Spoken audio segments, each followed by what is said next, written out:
Yeah. Welcome to the Cool Story Bry Podcast. My name is Bryan McConnell, and today I'm here with my amazing girlfriend, Kristen. Hi.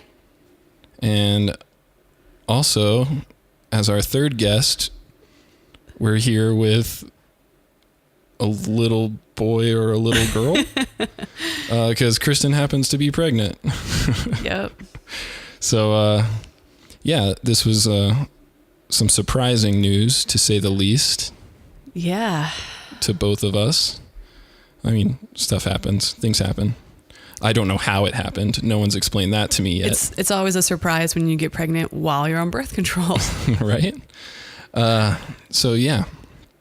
If you tuned into the last episode, episode 4 of the Cool Story Bry Podcast, you heard me and my two best friends, Colton and Luke, talking about how we recently went on a bachelor party prior to Luke's wedding.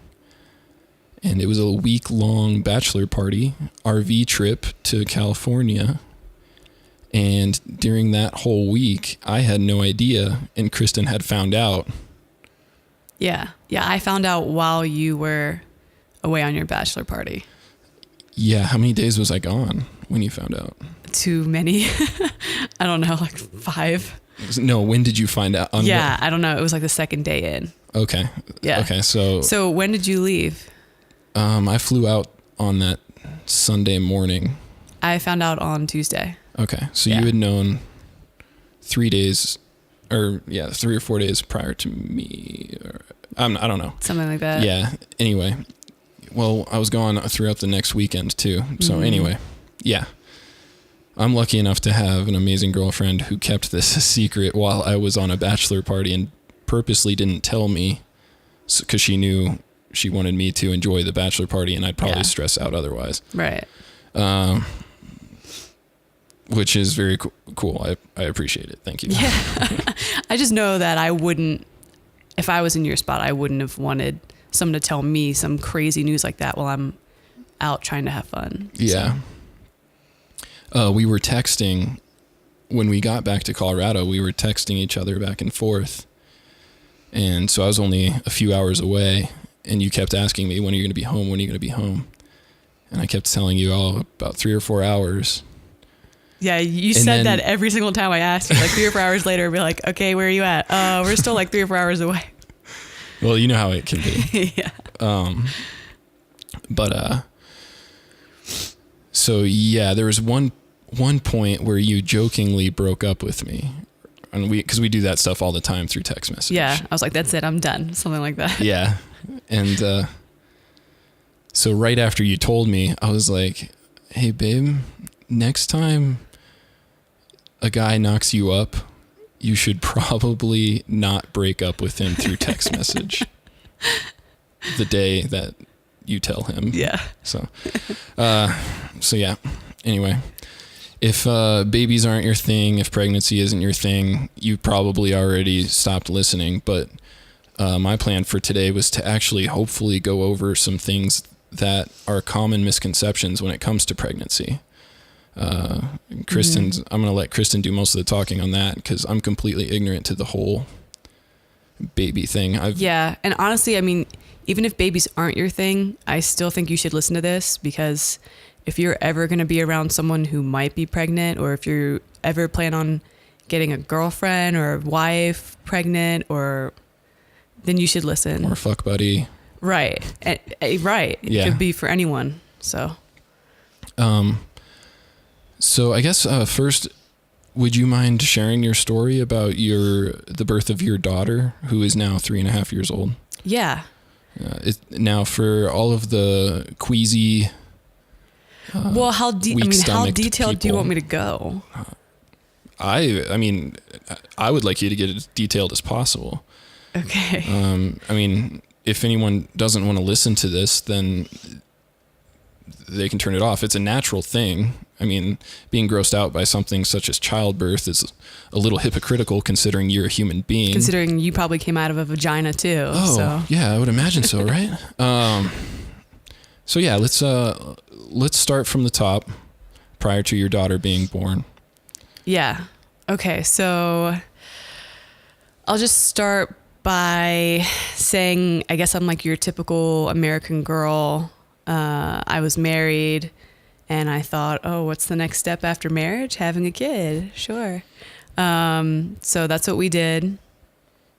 And, got pregnant. And when I found out I was pregnant, I was very nonchalant about it. Like, oh yeah, I'm pregnant and I'll be fine. Like, I'm pretty athletic and a strong-willed person. So I thought, oh yeah, I'll just push this baby out. No problem. It'll be fine. And I'll just go with the flow and I'll let the medical system take care of me. Yeah. My mom's a nurse. And so I've always trusted in the medical system. Mm-hmm. And that was my biggest downfall, was not doing enough research about pregnancy and childbirth, mm-hmm. and trusting in the medical system. Which it's not bad to put your trust in the medical system. Right. A large majority of the time, but the more you know, the better. Right. Especially when it has to do with your body. Correct. So, okay, go on. Yeah. Okay. So, I went into labor, I want to say a week early, which is, they give you these due dates, which is kind of false because I don't really think you should be due on an exact day. Yeah. But whatever. Anyways. How accurate? I don't understand how those could be accurate I at don't all. know how they make them so accurate or whatever. But anyways, yes. So I went into labor like a week before my due date. And then started off with it felt like period cramps is what it feels like. Just like really strong period cramps. Okay. And you're like, oh, and they come and go. I know what those are like. Yeah, So. I'm sure you do. Just feels like really strong period cramps, and they come and go throughout the day for like 3 days up until you actually give birth. And then, so the whole time, so this is my first pregnancy. And so the whole time I'm like, am I like in labor? I don't know like what's going on. And cause I didn't really read any books. Like I said, I was like, oh, women are made to give birth to children. Like I got this. I don't need to read books. I don't need to go to the classes and figure out how to breathe properly and stuff. I'm like, I got this. Mm-hmm. Which was a mistake on my part that I didn't realize until later. But anyway, so I went to the hospital. I was having contractions. I don't even remember how far apart they were, but apparently they weren't close enough together yet. Mm-hmm. And the hospital sent me home. And that was, I don't know, in the morning or sometime. And then, so I stayed at home the whole day, mm-hmm. with these contractions, and they finally got closer together. And they told me at the hospital, come back when your contractions are whatever it was, like 6 minutes apart. So, okay. So I go back to the hospital when my contractions are 6 minutes apart, and they're pretty painful at this point in time. You don't say. Yeah. Well, this is the part that I don't really like to tell this story, because it's a negative birth story. Yeah. I wanted to get into that as well. Right. This is another one of those negative birth stories. And that's kind of why I don't like to tell it, because the world is filled with so many negative birth stories, and it causes women to think that, oh, this is what childbirth is. Childbirth is painful and horrible. And well, there's that way of looking at it. There's also the way of looking at it that maybe if you had heard a few of those horror stories prior to you giving right. birth to your first child, you might have gone in a little bit more prepared. Exactly. So I don't necessarily think it's bad that we're just putting one more negative birth story out there. I don't think that's a bad thing. But we are going to go into, I plan on going into explaining certain things that could have been done differently. Absolutely. To turn this horror story, it could, in some alternate reality, this horror story is not a horror story. Everything right. went very smooth. Right. And it really isn't a horror story. I mean, nothing bad happened. It just didn't happen the way I wanted it to. Mm-hmm. I mean, if anyone were to ask you now, I would assume that you would say you're happy with how things are now. Right. Not with how they went, but you're happy with how things are now. Right. Which is necessary. I mean, that's a good thing in my opinion. Right. So, yes, things can always be better, but we learn from our mistakes. Right. And hopefully we can help some people out. I know so many people now that are pregnant and due in January. We're not the only ones. And I don't know if it's just like collective thinking or coincidence or what it is. Like when you buy a car, they say that you seem to notice that car on the road more. Right. Maybe that's I see what you're saying. What it is. So you're just noticing more pregnant people. Yeah, I'm noticing more cars on the road. Where were we? Okay, so I went to the hospital the second time because the first time they said, "Oh, your contractions aren't close enough together. Come back later." Went back. They're like, "All right, we can admit you to the hospital now because your contractions are close enough together." And so I get in there and they immediately start hooking me up with all kinds of stuff. They immediately put an IV in me, which I remember thinking like, "Oh, is this necessary? Like, okay, yeah, sure, whatever. Like, put IVs in me. Okay."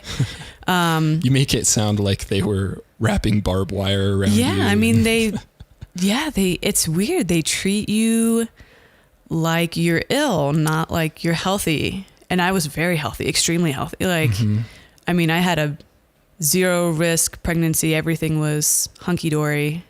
So anyways, well, first, would you mind explaining why you think that an IV would necessarily be a bad thing?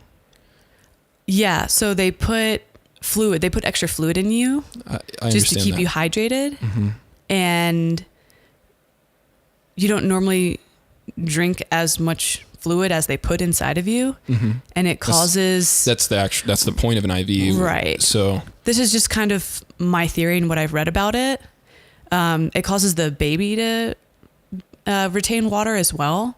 And so the baby gets bigger too. Oh, wow. So then you're pushing out a bigger baby. Yeah. And that's actually the reason why when you give birth in a hospital and you're hooked up to an IV, so the baby comes out and they weigh it and everything. And then the baby actually loses weight while you're in the hospital because of all the water that they pump inside of you. These are just theories, of course, but yeah, I mean, I saw it happen with my daughter. She came out weighing a certain amount. She lost some ounces and they said that was perfectly normal. And then she gained it all back later. But anyways, but that's only seen with people who get IVs in hospitals.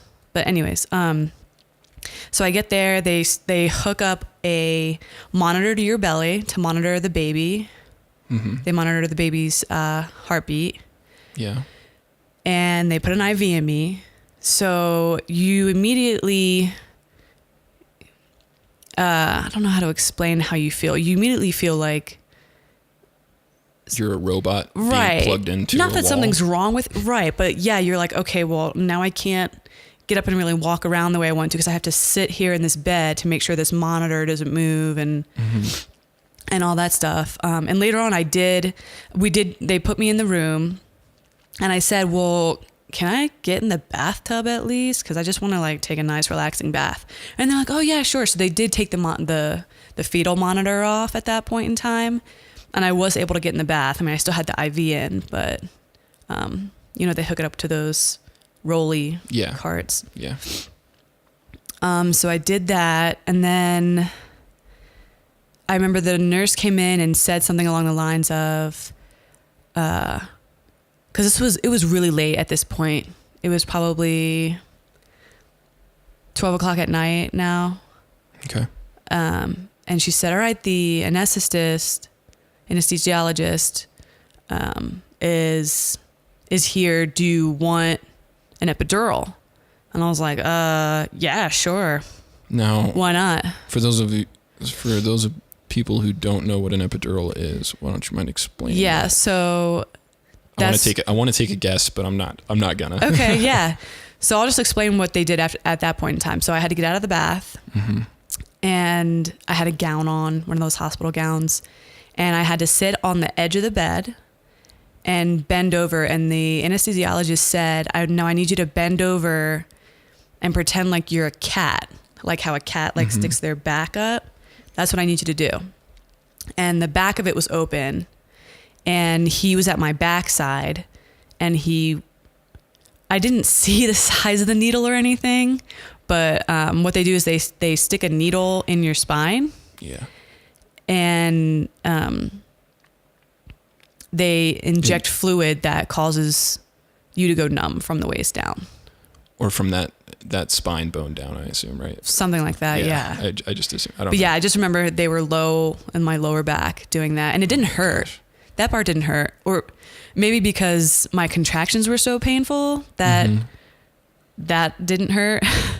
But anyways, I was in a lot of pain. And I can't say I'm sure, but I probably could have stuck through it, but why would I want to do that when there's pain medicine right in front of me? Like, you know what I mean? Like, no, when of course. I didn't have a specific birth plan. I just went in saying, all right, I'm just going to go with the flow and see how things go and see how I feel. And then whatever happens, happens, which is my first mistake. So yeah, I'm in a lot of pain. So I'm like, yeah, like I don't want to be in pain anymore. Of course. Right. I think anyone in your position would have made the same choice. Right. That kind of, I don't want to get off subject, but I would like to say, the reason why I stopped taking ibuprofen is because of something Dr. Rhonda Patrick said. And it's nothing wrong. I didn't do it because of the side effects, the supposed believed side effects of ibuprofen itself. I did it because she made a really good point by saying, what's the matter with feeling a little bit of pain? Not saying that childbirth is just a little bit of pain. Right. No, I see what you're saying. But that's kind of the reason why I gave up ibuprofen. Is there's so many other ways to deal with pain than shoving medicine in your body. Exactly. Right. I don't want to go into the reasons or the details of what I believe ibuprofen may cause in the body, but I like the idea of just dealing with a little bit of pain. And if I have a headache, it's for a reason. Usually I'm dehydrated. Sometimes I haven't eaten. So as long as I drink some water and eat some food, that pain's going to go away. It's not as fast as ibuprofen. Right. But it does the same thing. Right. So yes, childbirth, I imagine, is very, very painful. Right. It's like, I've heard women say it's like pushing a baseball out of the urethra of your penis. It's the male equivalent. I don't know about that. I don't know about that one. But again, I don't want people to hear this podcast and think, oh my God, childbirth is painful, because it doesn't have to be.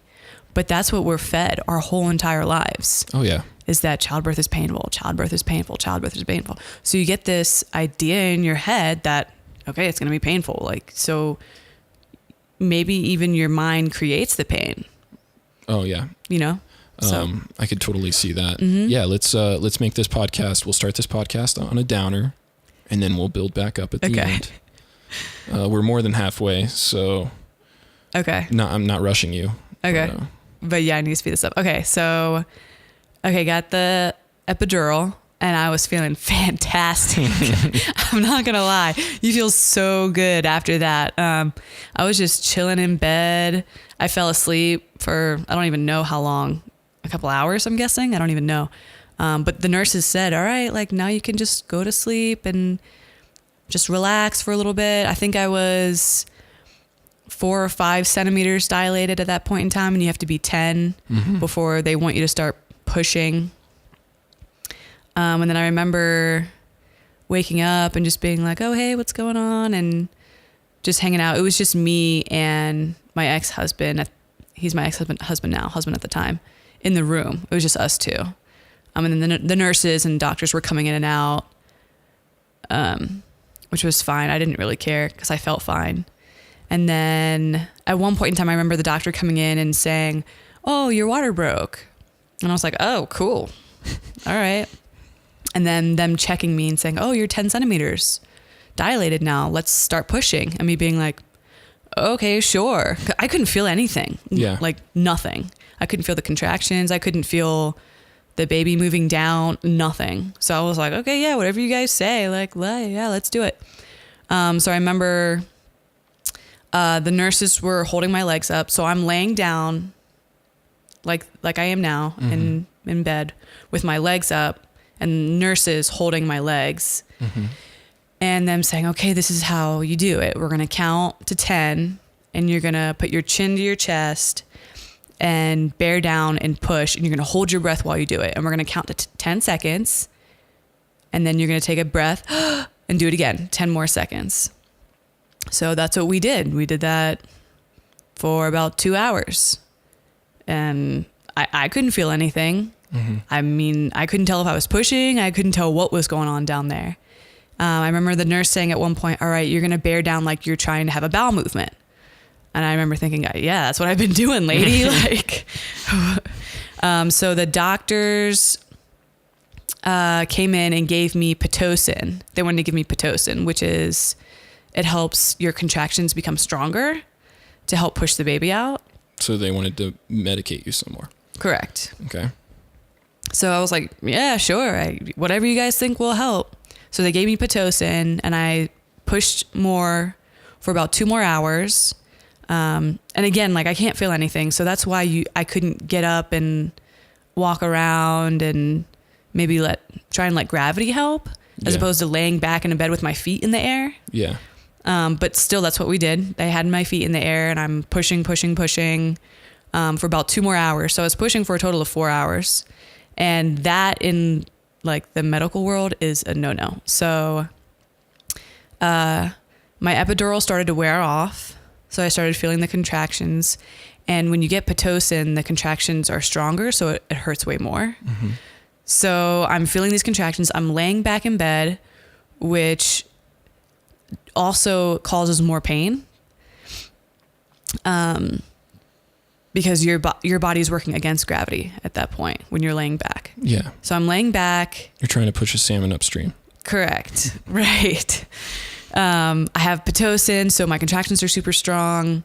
And baby's not coming out for whatever reason.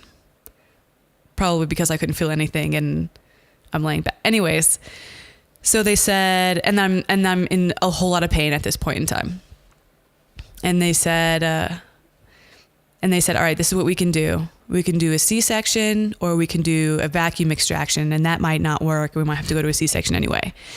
And I was in so much pain at this point. I said, I don't care. Get this effing baby out of me. Well, one of the side effects to a vacuum what is it? A vacuum extractor? Yeah. So they hook up a suction cup to the baby's head and try and pull it out. And it comes out cone head shaped, right?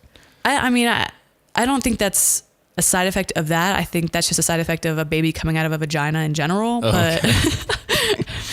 But the point is that, I mean, it just sounds like an old school cartoony method, like grab a toilet plunger. Right. And then they were saying that might not even work anyway. So I was like, I don't care. Like, just get this effing baby out of me. I was at the hospital at this point in time for about 16 hours. So, so they said, all right, C-section. And I'm in so much, I didn't even care. Yeah. I was in so much pain. I didn't even care. I'm laying back. Now this is the scary part. So they're treating me like an emergency. So they're like rushing me. They transfer me onto a bed and they rush me down the hall, and I'm in so much pain at this point in time. And I remember asking them, why can't you just give me another epidural and I'll just keep pushing? And they were like, no, like you've already been pushing for 4 hours. Like, no, if this baby hasn't come out by now, it's not coming out. So you did, obviously that's what you wanted to do. Right. I was like, I can keep going. Like, yeah, I'm fine. But they were acting like I should be exhausted. They're like, you've been pushing for 4 hours. There's no way. Like this baby's not coming out. Like, again, I trusted in the medical system. So they're like, all right, well, we're just going to do a C-section. So they rushed me down the hall. Well, I mean, in their defense, that's the easy way out. Right, exactly. I mean, obviously there's the Hippocratic Oath where they want to do what's best for the patient. Right. But like, let's see, do I want to sit here while this chick tries to push a baby out for another 4 hours? Or do I want to get paid for performing surgery? Well, yeah. Right. A little bit of a conspiracy there, but yeah, I could see how that would. Yeah. Anyways, I'm not saying that that's what they thought or that's what happened. But Yeah. anyways, okay, so they're rushing me down the hall. They're putting the electrodes all over me. They gave me more pain medicine to numb me again. And then they put the big blue sheet up over so you can't see anything down there. And yeah, let's see what happened after that. They started cutting into me, and I could feel it still. And I remember being like, ow, ow, that hurts. Ow, ow, that hurts. And they were like, oh, give her the gas, give her the gas.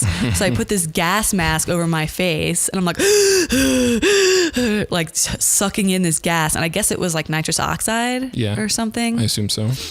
That's the laughing. It's the laughing gas. Right. Yeah. And then at one point in time, the doctor came over to me and said, can I say a prayer for you?